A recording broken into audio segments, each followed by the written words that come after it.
Que condicionamento físico maravilhoso! Que qualidade técnica sensacional! Jogadores ali, ó, toca aí, me voe. 8-2, Mengão despacha o Maringá, despacha a crise. Sampaoli é o cara, chegou e mudou tudo. Fica aí e vamos ver como é que foi essa goleada do Mengão na Copa do Brasil. Calma, corneta. Fala, corneta, tudo bem com você? Eu tenho certeza que você tá aí rindo à toa, você tem 8 motivos para sorrir. Tá tudo maravilhoso. Então, já que está tudo maravilhoso, já vai deixando o like aí nesse vídeo. Vamos falar sobre a goleada do Flamengo no Maracanã, sobre o Maringá. E aproveita também, se inscreve aqui no canal, vai aí embaixo, aperta o botão de se inscrever, aperta também aquele sininho para receber uma notificação, beleza? E por último, tá feliz, classificado? Manda esse vídeo para todo mundo, vai ali e compartilha. Mas bora lá, vamos falar desse jogo. Bom, primeiramente a gente precisa entender que o Flamengo, ou melhor, os jogadores, deixaram muito claro a diferença de atitude do jogo da ida em relação ao jogo da volta. Por que eu estou falando isso? O Flamengo goleou, clássico. Era esperado essa goleada? Sim, era o que todo mundo esperava já lá atrás. Esse resultado, ele não foi surpresa. Surpresa foi a derrota por 2-0. O time do Maringá é sim uma equipe muito frágil. Ah, você está querendo tirar o mérito do Flamengo? Não, não estou querendo tirar. Estou apenas dizendo que a equipe do Maringá era uma equipe que não esperava-se nada muito além disso. Claro, uma goleada de 8 não é algo normal, não acontece toda hora no futebol e precisa valorizar muito.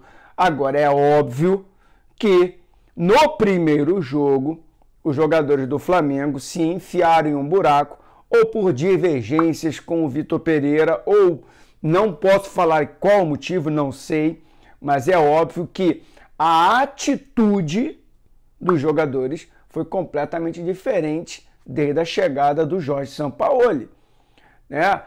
O que antes a gente colocava na conta aí do condicionamento físico, do momento técnico de cada jogador, fica muito claro agora que tinha um pouquinho de má vontade.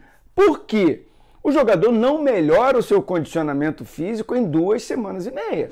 O jogador não melhora a sua qualidade técnica em 2 semanas e meia. O jogador não readquire confiança em 2 semanas e meia. Essas coisas não acontecem assim. É claro que o Jorge Sampaoli chega e dá uma injeção de ânimo, mas a gente pode colocar um pouquinho na conta ali algumas derrotas que nós tivemos que custaram muito caro ao Flamengo, ao comportamento de alguns jogadores. A gente precisa refletir sobre isso, precisa pensar sobre isso, beleza?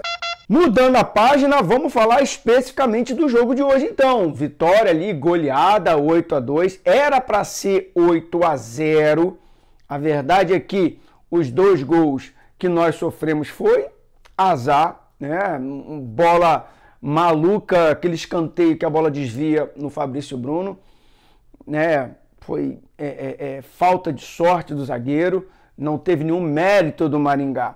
A mesma coisa no segundo gol, não teve mérito, uma bola que sobra ali na entrada da área, o jogador chuta, a bola desvia no jogador que ele fez uma tabela ali com o ombro e a bola encobre o Santos, uma defesa muito difícil de se fazer.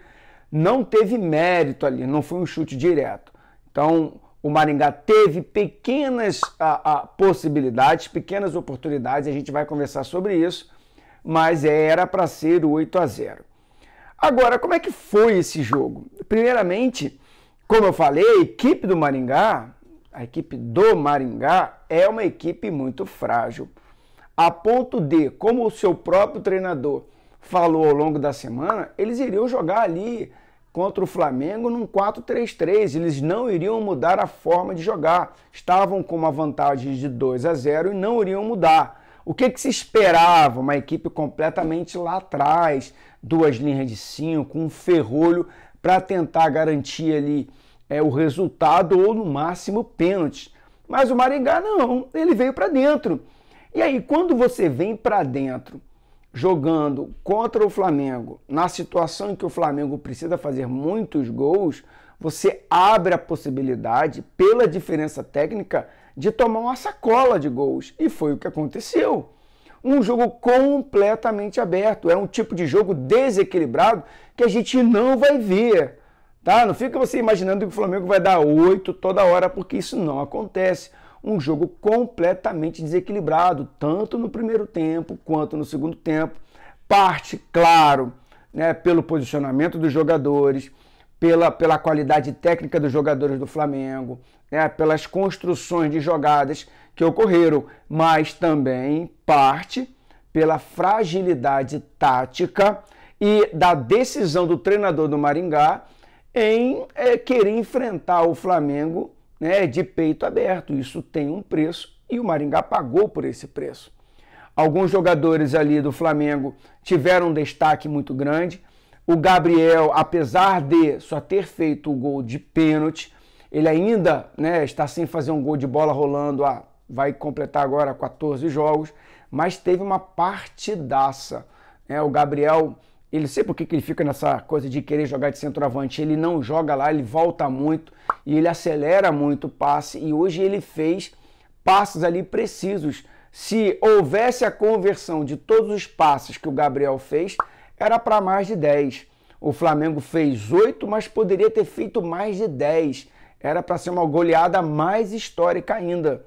Os jogadores perderam muitas oportunidades. Everton Ribeiro perdeu oportunidade, Marinho, Cebolinha, o próprio Pedro. Então era para ser até muito mais. Então há um mérito na criação das jogadas do Flamengo, muito pela fragilidade do Maringá, que abriu os espaços. O Maringá tentava, né, atacar o Flamengo para fazer um gol e complicar a situação, e aí abria-se um buraco na defesa do Maringá. Toda hora o Flamengo, já com vantagem no placar, o Flamengo saindo ali de 3-2, 4-2, várias vezes isso aconteceu. Então isso demonstra uma fragilidade tática da equipe adversária, e o Flamengo se aproveitou disso. O Flamengo não tem nada a ver com isso, precisava fazer gols, e já que o adversário te oferece essas possibilidades, você vai lá e aproveita. Então, alguns jogadores muito bem, como eu falei, o Gabigol, um grande destaque. O Pedro não precisa nem comentar, né? 4 gols. Pô, maravilhoso. É uma partidaça do Pedro, talvez uma das melhores partidas dele em, né, questão de construção de gols no Flamengo. Não lembro de outro jogo em que o Pedro fez 4 gols em uma mesma partida no Flamengo.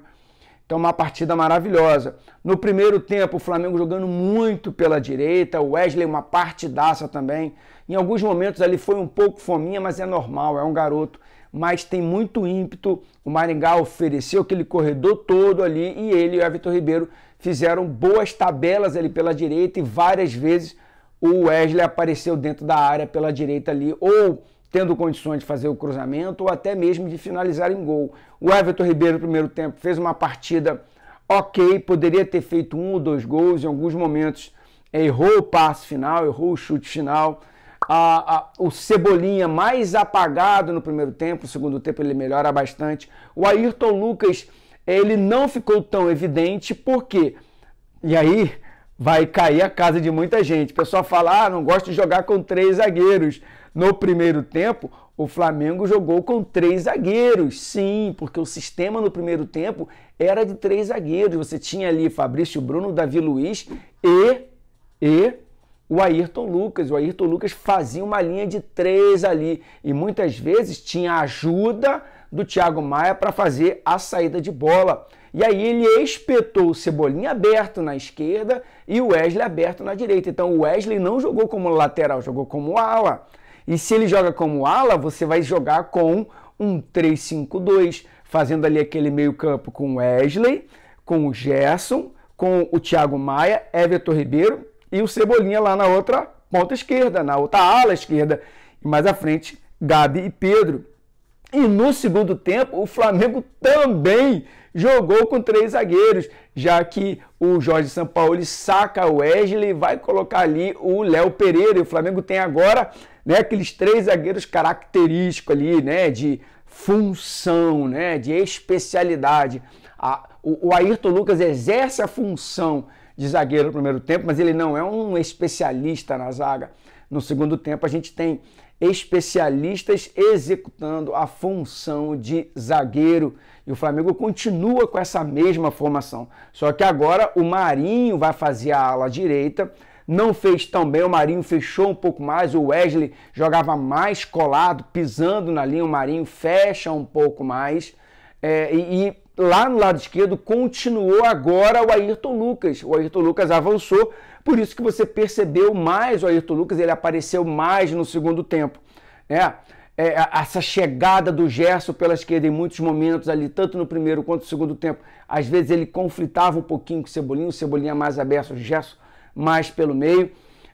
O Flamengo então faz 4-0 ali no primeiro tempo com muita facilidade. O primeiro gol do Thiago Maia, segundo gol do Gabi de pênalti, aí começa o gol do Pedro de cabeça e começa um gol atrás do outro, sofre aquele gol, assusta um pouquinho, mas o Pedro vai lá mais uma vez e faz mais um gol e tranquiliza. Volta para o segundo tempo com uma formação semelhante, apesar das substituições, o Flamengo não muda a sua forma de jogar. Entrou o Vitor Hugo, entrou o Matheus Gonçalves, como eu falei, entrou o Marinho, entrou o Léo Pereira, mas o Flamengo ainda naquela mesma formação. O Thiago Maia sai, entra o Vidal fazendo ainda a cabeça ali da área.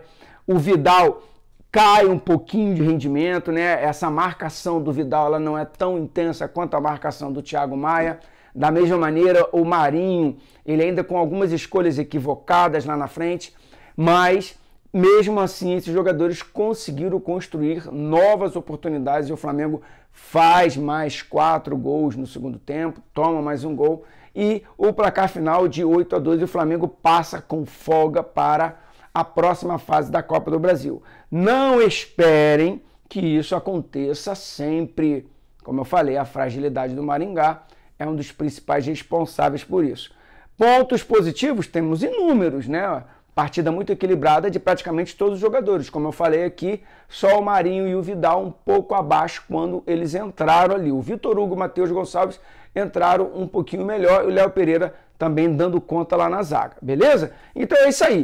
Mengão avança de fase, mais calma agora, mais uma vez os ânimos tranquilizam. A gente precisa dessa tranquilidade. Agora voltar para o Campeonato Brasileiro, tem jogo contra o Botafogo. Beleza? Então, forte abraço para você, tá feliz, tá tranquilo, ó, relaxado, Mengão, né, na próxima fase da Copa do Brasil. Valeu, um forte abraço e nos vemos no próximo jogo.